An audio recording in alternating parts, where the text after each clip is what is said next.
the normal thing, which is both. Like when Jason Tatum wins a game 7, they treat it like, oh, this is the greatest thing in basketball. Mm-hmm. You know, like if I feel like even Jokic was getting his flowers, even though he doesn't get enough flowers. Right. You know, he definitely doesn't get enough flowers. But I just feel like, you know, the thing that really pissed me off yesterday, honestly, more than anything, was them not knowing Strus's name. I'm like, this dude's been in 2 playoff runs now. Like, I think it's time to respect these guys. Like Max Strus, Gabe Vincent, Caleb Martin all had 15 points yesterday. Right. Like, and the entire narrative going into this series, which was look, it's just bad analysis, was that team is a lot deeper than the Heat, which, look, I'll hear your argument that they have the top 2 guys. Okay, I understand that. 2 all-NBA guys. But they don't play a lot of guys. So this idea that they're this unbelievable deep team that goes 12 deep, that's just not true. That's just not true. So if the Heat play 10 deep and the Celtics go 7 or 8, who's deeper? Right. Right. Just but again, here's the point that I'm making. We are more familiar with the situation. It is our job to get the real story out there versus complaining about people who don't know the story. Well, we've been following this all year. But I guess we know about Gabe and about Strus and about Caleb and about Kevin Love we know about their impact. They don't. I know, but I think that's kind of my point, though. The idea that their ignorance is still there, that's what's driving me nuts. But I don't want to dwell on this. I want to party today. I get it. Party today, dude. I tell you one thing that I did. I went into this series, and the Joe Mazzulla thing, I know Boston fans don't like him. I thought it was going to be a little bit overrated because I'm like, how bad can he be? You know? But I'll tell you one thing. Dude's throwing clipboards in a game 1, and he had this answer after the game. Oh, boy. I was like, oh, man, this kid, because he is a kid. He's 34. I mean, that's younger than me. I mean, that's weird. And he's trying to corral these guys. Wow. Could you imagine you coaching the Celtics? I'd be great. Oh, not the Celtics. No, you wouldn't. You would. He's a year older than Jimmy Butler, and he's trying to get this team to the finish line. And you remember this was a thing last year where the Heat would win games, but they'd only win a quarter. And all these Celtics fans are like, yeah, but you only win in a quarter. And I was like, all right, O'Keefe, like that's a hell of analysis for you. But I didn't expect the head coach to say the same thing after the game. You know, we won 3 out of the 4 quarters.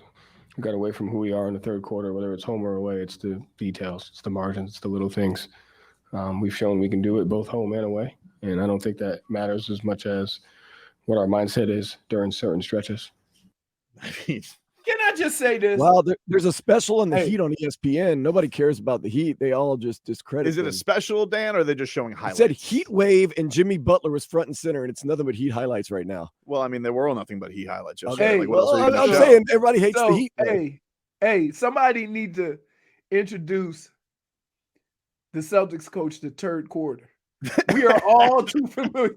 We are all too familiar with it, and nobody's ever said we won 3 of the 4 quarters because guess what Jimmy would say? It doesn't matter how many quarters you won, you lost the damn game.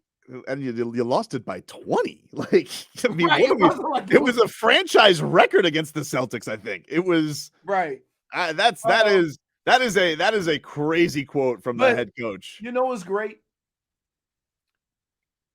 One of the things I appreciate about what Spode has done since he's been the coach, he ain't gonna never say nothing that's stupid. No. Right? He ain't gonna never, he might say the second part of that, but he ain't gonna never say we won 3 of the 4 quarters. There's no over celebrating. Right. That's why you play 48 minutes, knuckleheads. They showed yesterday after the win, they go into the locker room and they show Kevin Love and he goes, you know, he's like shouting to his team as they walk in, did what we were supposed to do. And like they are completely, as we have said, task at hand. Task at hand, dude. They are task at hand, business as usual. Like, don't for the Heat, for the Celtics to act shocked in the Eastern Conference Final that the team they playing against has the capabilities of putting up a 46 spot, right? you took him lightly. You didn't think it was, you thought you were in cruise control. You were just going to go and do your thing. Right. And the Heat have a whole different approach to it. And you can almost see it in how they talk about the game. Like, so if you want to talk about just the mindset or the attitude that these teams have gone into this series with, the Celtics have gone into this series like they have already gotten their flowers, like a coronation, like this is the cherry on top. But you said it yesterday. And the They're Heat front runners. is like we got more work to do. We You still said it got 8 more wins. Yeah, you said it yesterday. They're front runners. Like when the Right. going's Right. good, they can The can feel fans- overwhelming. The fans, everybody cheering like crazy. Oh, and then soon as there's some adversity, stopped. hey, soon as there's any type of adversity, it gets quiet. Yep. And what I would say to fans is, like, not for nothing, but you think your team that you cheering for, that you paid a lot of money to go see that game, you think they have a better chance to turn it around with you cheering or booing? I think the thing that's funny is how mad they are that they don't have a home court advantage because they're like 500 over their last 2. It's not going to make it to 7. Who cares about home court?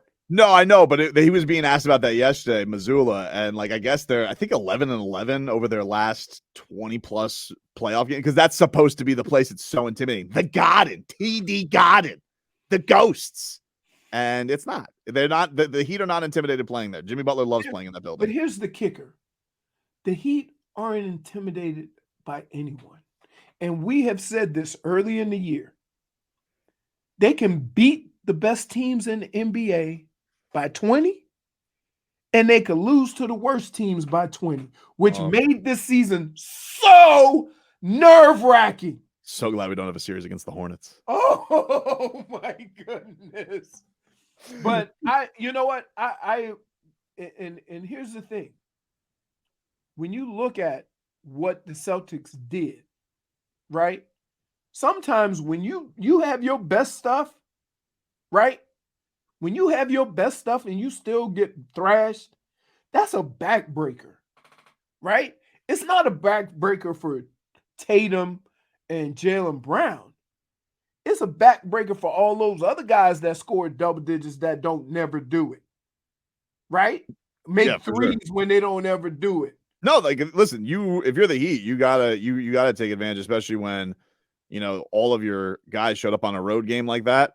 And I'm sure the swing's gonna be heavy because one of the things that he did yesterday was, they really limited their 3-point attempts in Boston. Like they ran their asses off that line. And Boston, that's kind of their calling card. They're a great shooting team. They shoot 40. They said they shoot about 40 a game, and they shot like 30.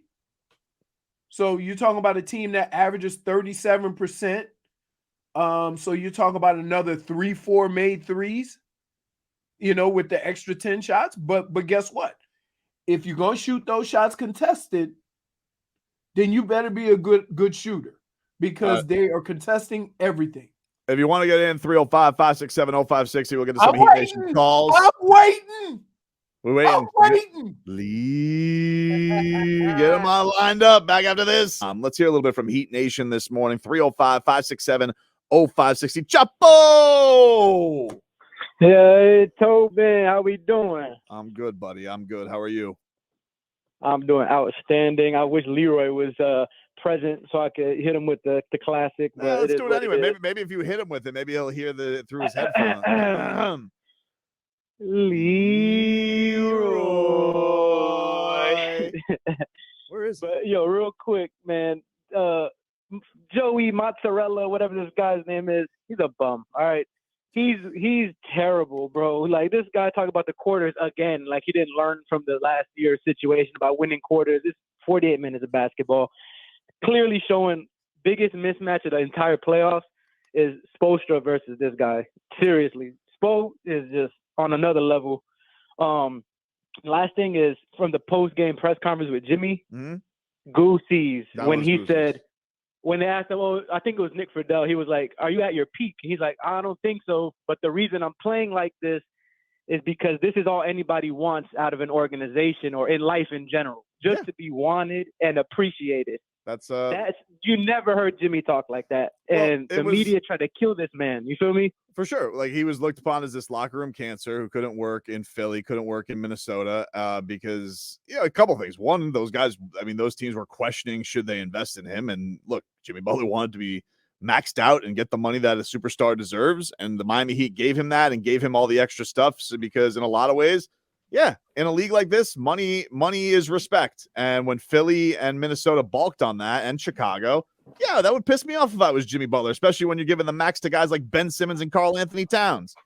So he gets to Miami. Miami gives him all that respect. They give him the max, then they max out his extension. And they give him, they treat him like a star. Can it be a pain in the ass at times? Sure. Is it worth it when it comes to winning time? Hell yes. Chapo, now's your chance. No, he left. He's gone now. Oh. Let me see if Patrick will. Patrick, what's going on, man? Leroy's back. Goosies. That's right. I'm going to give a shout out to not Jimmy, not playoff Jimmy, but Jimmy Pockets, because he was running those Celtics pockets. Give me your game one. And I'm going to tell you this. I'm tired of watching montages. It doesn't matter if we win. They still talk trash about us. Mm-hmm. And if you're going to show all these videos now, it don't matter. Damage is done. Don't matter. The damage is done. What did they say? 4%? 3%? 3%. That's what they said, right? That's what they said. They said we had 3% chance of winning. That's what they. 3% was just showing up to the game. I think that's what that was. Crazy, right? Crazy. Run your pockets. Snatching it. 6 steals yesterday for Jimmy Butler. He's so good at that. Yeah, I thought 3% was pretty weak because that means it's an easy sweep. No matter what, you don't have a chance. I thought, why would ESPN even do that as a reputable source? That's not very reputable right there. It's just weird. It was just weird because, I mean, the odds were even more lopsided against the Bucks. I got that because they didn't have any backing now. But now you have 2 rounds of data, like 25%, 3%. That was not very reputable because that means that you don't even have to play the games. It's just a straight sweep. And did anybody on ESPN predict it would be a sweep? I don't know. I just saw on mute yesterday. Everybody picked the Celtics. I know Chuck said that that was going to be easy. Kenny picked the Celtics. Shaq picked the Heat. And I appreciate that from Shaq. Just learn Extra's name. That's all. Really? So even like, I mean, come on. How's he not know? Stru's loose. Yeah. I don't think in any playoff series you should give a team 3%. They're a playoff team, after all. But here's the deal. In the Eastern Conference Finals, this is not. Here's the only reason why I have a problem with that. Is this? You're saying that a team that beat the number 1 seed, who beat the NBA favorites, they were the best bet. They were the betting favorites to win the the finals. Beat them in 5 games. Yeah. Once you do that, that means you got at least a 50% chance of beating anybody. Dude, it means you're on notice. When the team beats the favorite, you got to be like, oh, not just beat them, though. 5 games. I know. So, but again, right? I don't think they understand this team like we do. Right? When you say to the national media, they got 5 or 6 guys that are undrafted, right? 7. That immediately has a negative connotation to it, right? That, this team has 3 first rounders and 3 lottery picks and what have you. And so you start comparing that against what the players actually do. And it's ignorance. You're right. Like, that's the thing that's crazy to me. Is just like, well, all right, but these guys have but they've been getting lots of minutes for the Heat for 2 years. But that's our job. Let's get Albert in here. What's going on, Albert? Albert? Hey, I'm gonna get ready to say this. I'm gonna say this right now. Some of you guys as Leroy is getting a bit damn creepy. All right? All right? Hey, this ain't a damn scary movie. Points here. This ain't a scary movie. Quick, I'd like let's to go hide distribute some behind the points here. knives. All right, go ahead, Albert. Deliver some points. What do we got? So I'm going to need A -1 for ESPN for that 3%. Dan, can you get the -1 sounder for ESPN? ESPN -1. Thank you, Mike Diamante. -1 for all them bum Boston fans. I hate them. -1. We all come together for that one. That's a uniter. Yeah, That's for my Miami Heat, baby. Hey, it's I don't have that funny. sounder, but It's funny because we can all come together, regardless of what our disagreements are. Boston. If can you go to say hell. Boston fans, we all in unison say bum. Oh, listen to WEI today was tremendous. They're beside themselves. Really? Tatum's just not that guy. He's not. I'm just like, oh, more. I love the grief See, listening. but here's the deal. Just like you overreact to the national media and the Heat, they're overreacting to one game. I know. Right. I know. And They so don't- you can't here's what the Heat have earned, and here's what the Celtics have earned. Okay? Regardless of how bad you played a game, you're in the Eastern Conference Finals. So you deserve a little bit of respect to be able to turn it around. Because guess what? Say what you want about the Celtics. It's the same team that was down 3-2 and won the series.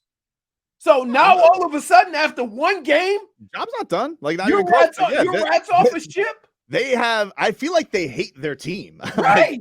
I think that's such a wild thing. Is like they just, I don't know. It's always, and I get it. Like we've had this discussion with Jason Tatum before. Like, is he that guy? Like, No. look, very clearly he's offensively talented because he's put up a lot of 45 spots and 50 spots in the playoffs. But man, yesterday he threw up all over himself at the end of that game. What did 3 he try to turnovers. He tried to put it under his arm and run with it I don't know what he was because doing. somebody flashed in front of him. I don't know. He got scared and ran with the ball.